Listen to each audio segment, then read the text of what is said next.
Let's go through Richard McCook's 10 questions for VC video makers.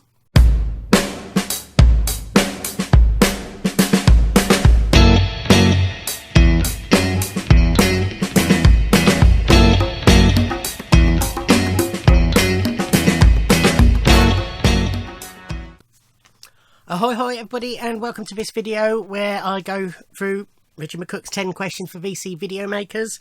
So Richard McCook, one of my favourite YouTube channels, one of my favourite members of the vinyl community, someone I have a fair bit of back and forth with, really good guy. As I'm recording this, I understand he's been stricken by the dreaded C word, COVID. And he's very under the weather. I hope you're getting better, Richard, if you're watching this. Thinking of you. And yes, let's hope you're back on your feet soon. Richard's done this video. It's 10 questions for VC video makers. I'm largely a member of a VC vinyl community. I'm sort of, I have an internal battle as whether I'm in the vinyl community or not. I mean, I am, because I make videos about vinyl, I chat to vinyl community members, I watch a lot of vinyl community videos, so yes, I am in the vinyl community. But because my channel isn't just vinyl, it's not even just music, I do feel a bit on the outskirts of it at times. But yes, apologies for these, by the way, it is 7:50 in the morning. Yes, but he's done these 10 questions for VC video makers, and I thought I'll give him a go.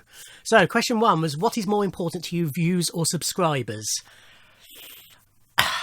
I've been thinking about this a lot since I've watched Richard's video. Richard's video went up on January the 27th, so it's been a couple of weeks plus since he posted it. I think the overall truth is neither of them. Both are nice, but neither of them are sort of essential. I am grateful for every subscriber, and every time I get an email come through saying X has subscribed to you, I always say, oh, thank you, whatever their name is, in my head, or sometimes out loud because I'm weird. I'm grateful for all that, and it's a nice, indicator, that's the word I'm looking for, of how well my channel's doing. If people are subscribing, then obviously they like this shit. But it's not the end of the world. I'm not now more happy that I've got over 500 subscribers than I was when I had 10 subscribers. Just the fact that anybody wants to watch it is nice. As for views, I don't pay that much attention to them. I don't really go through my analytics and sort of see what's doing well or anything like that. I'll sort of glance occasionally at number of views on videos just out of curiosity, but it's not really a be all and end all. It's not even that, a lot of people have said what's more important to them is the comments on the video and that people want to engage, and that's nice as well. I think what's most important to me are the friends I've made through this. I've got, some regular viewers who regularly respond. I mean, a couple of them, I'm now would class myself, although we've never physically met, I would class myself as friends with outside of my channel and the community and what have you. We're Facebook friends and we message each other quite regularly and stuff like that. And then there's the other video makers who are, people like Richard and Rob Walker and James Griffiths and people like that, and Rachel, who you correspond with. That's what's important to me, is those sorts of people. That's probably most important, is, as I say, the friends I've made through this. It's nice that people are watching, don't get me wrong, I'm happier that my videos are getting 100 plus views every time when they were getting 25 views at a time. But yeah, I think the most important thing is not subscribers, it's not views, it's the friends I've made. Question 2, do you have an optimum length for your videos? As people who watch my channel will know, the answer to that is no. Basically, for me, a video will be as long as it needs to be. My collection videos, where I'm showing off my collection in stages, I try to keep them between 10 and 15 minutes, partly to stop viewers getting bored, partly to sort of break them up into nice chunks. A 15-minute video on any format, it tends to be sort of a decent chunk, but means I'm not recording millions of videos, but I'm not whizzing through them, you know, and just going, I've got this, that gives me a chance to have a quick talk about each thing. But, you know, I will happily upload a 2-minute video, I will happily upload a 2-hour video. I've got one really long video, which is my Prince 60 at 60. But most of mine can be anything up to half an hour, sometimes a little bit more. As I say, it's just however long it takes to do, that's how long it is. Question 3. Is it a chore making videos, or are you addicted to it and do you still get nervous? So, dealing with those out of order. Never got nervous. I started my channel purely to tell friends and family about people I met at Comic-Cons. Those were if you go back, those were my early videos, ignoring adverts for quizzes I did at my angling club. That's not my angling club, but at the angling club where I do quizzes. So those were my early videos. So I was just talking to friends and family to a camera, so there was nothing to be nervous about. They were just an extension of emails I used to send out. Now, you know, because it's just developed from that, again, it's just me talking to a camera. I don't really think, unless it is pertinent to a video, I don't really think about you lot. You know, obviously I'm thinking of Richard McCook because it's his video that I'm responding to. And, you know, in other videos I might mention other commenters or YouTubers, and so I'm obviously thinking about them while making a video, but I'm not nervous about making the video for them or anything like that. There's nothing to be nervous about. I'm just sat here in my room in front of a camera. Is it a chore? I don't think chore's the word. I've foolishly got into this pattern of uploading 3 videos a week on a Monday, Wednesday and Friday. I don't know if people have come to expect that, but in my head, all my regular viewers are thinking, oh, it's Monday morning, I want a video, you know, Martin will have a video Wednesday morning, Friday morning. So I try not to let them down, so that's... sorry. Morning, I've just eaten and it's all... so that's not so much a chore, but a pressure. I'm certainly not addicted to it. I enjoy it, but I don't get a little buzz from making videos. I just, you know, it's one of many things that I enjoy doing, but it's not a, you know, I'm not, oh, I must make a video, It's always time to make a video, or I've got some spare time, I'll make a video, etc. I think it's, yeah, chore's definitely not the word. I think I do feel a bit of pressure to regularly upload. I have decided already in my head but once I've finished my collection videos, so you haven't watched them yet as of this, when this goes up, the first of the next sort of set of shelves, which is my comedy DVDs, will be going up on Friday. That's going to take a big chunk of this year, but when I've finished my collection videos, I'm going to go to twice a week. This is my plan anyway, we'll see. But it's more a hassle or chore trying to think of ideas for a video. When things like this crop up and you think, oh good, something I can do, that's great. I sort of have ideas and things to do, but they all involve a certain amount of preparation. So if, you know, it's ranking videos, I need to make sure that I'm fully aware. If it's, for example, the next album ranking one I want to do is the Beatles. Now, although I'm very familiar with the Beatles albums, I'm most familiar with everything from Rubber Soul onwards, because they're my favourite ones. Spoilers. So I need to re-listen to the first 4 or 5 albums to sort of rank those.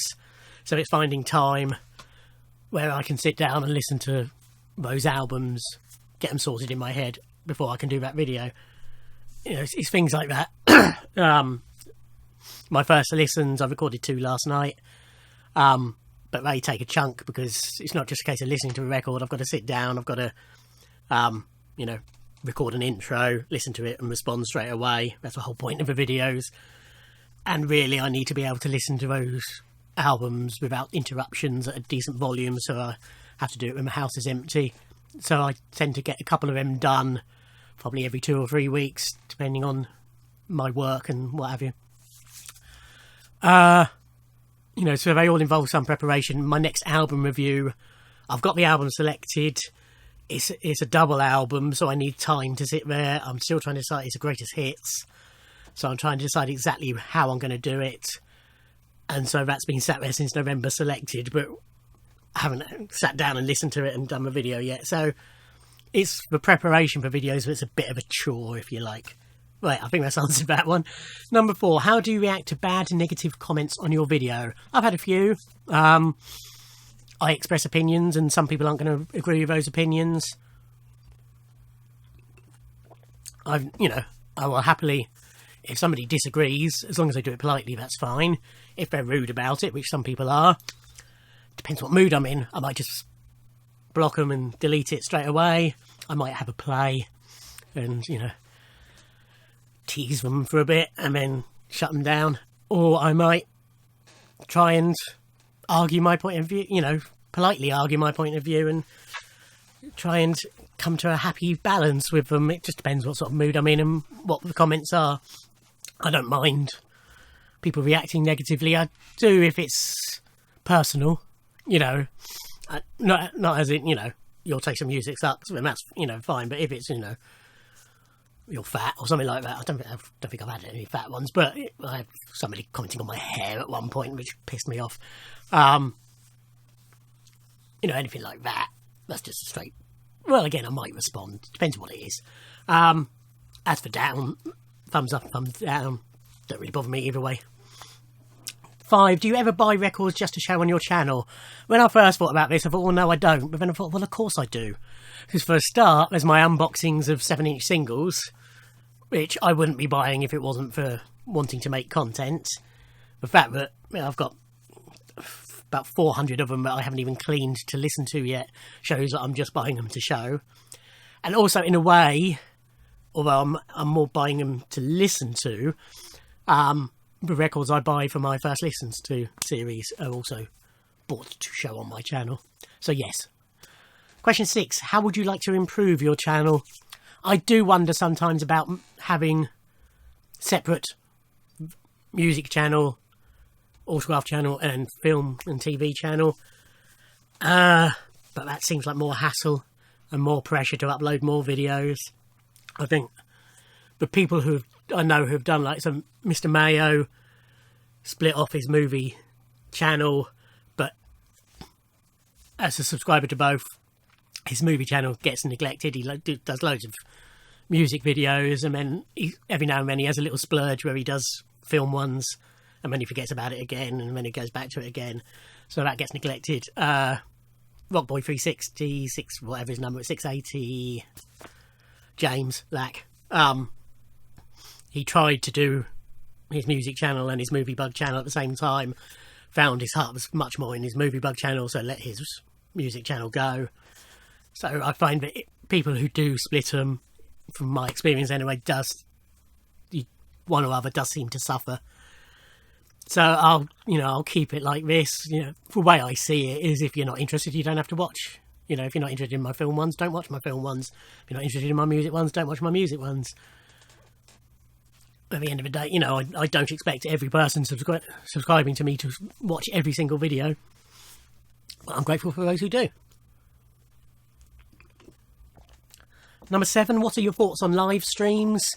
I have no objection to live streams. If people want to do live streams, that's fine. They don't work with how I consume YouTube. I watch YouTube on my telly, and basically I've got a little routine. I need to get a routine, otherwise things don't get listened to or watched, basically. If I'm on a whim, if I do things on a whim, then I find that things get neglected. So music I listen to on my days off and when I'm working late. So I listen to that in the morning whilst I'm browsing the internet. Films and DVDs and Blu-rays I watch on my days off. going back to that, music, I will start with a CD, and then I will go through my vinyl, and it's all in order of purchase, and I will listen to it in that order, as I say, otherwise things don't get listened to. Films, I've got a little sequence, so I usually have 2 TV box sets on the go. Sometimes it's just a single DVD, in which case I get them quicker, obviously, but always have 2 TV things on the go and 2 film things on the go. So at the moment, I'm just about to start my Marvel what was it? Phase 3. Yeah, Phase 3 Part 2 box set. So today I should be watching Black Panther, which I do already have and have already watched, but anyway. Then I will watch my next TV DVD, which is the Colton and Simpsons Playhouse. Then I'll watch my next non-TV DVD or Blu-ray, which is actually, in this case, a comedy stand-up DVD. Then I'll watch a different TV box set, which is The Simpsons season 18, 19, one of them. Then I'll watch another Marvel, and so on, and rotate like that. And that way, I don't get bored watching the same TV series. I don't get stuck watching the same TV series and causing a huge backlog behind it. And it keeps things interesting and it keeps things moving. Anyway, I watch those on my days off. And then days where I'm working, basically I watch YouTube. So I'll come home in the evening or the late afternoon or whatever, depending on what shift I'm working. And I'll stick YouTube on. I will stop it for any TV programmes I want to watch. So Pointless, House of Games. And then anything on in the evening, any comedy that I need to watch live. But in between, I will watch YouTube videos. So that doesn't work with... That's a long answer just to say I don't watch live streams because I haven't got time. Number 8. What is your most viewed video and are you surprised? My most viewed video, and let's have a quick look to see what the current scores on the doors are. Probably heard me then. My videos is my unboxing of Kylie's Golden album. I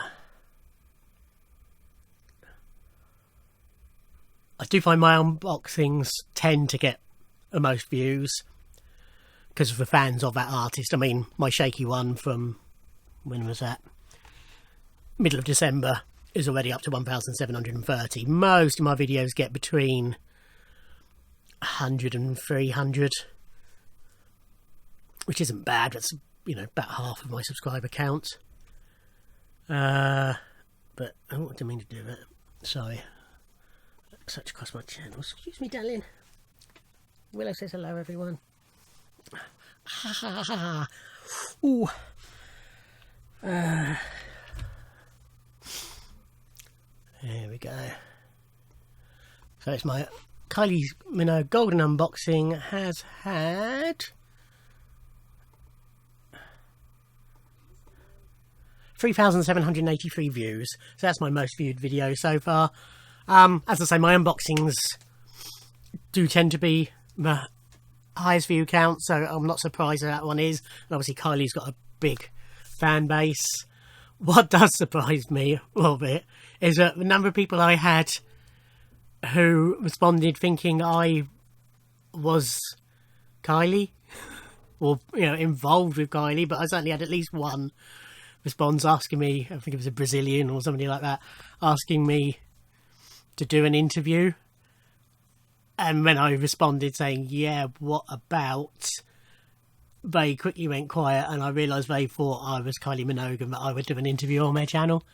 So probably they didn't actually watch the video, they just saw the title. But the fact that the title is Martin's Merch, Kylie Minogue Golden Unboxing, was a bit of a clue that I'm not Kylie. And I had a few others that were sort of responded as if this was an official unboxing, not just some fat bloke sat in front of a bank of CDs and DVDs and, at that time, box sets with a crappy wall behind me. You know, it was pretty obvious that I wasn't Kylie Minogue. So that's what surprised me about that video. Number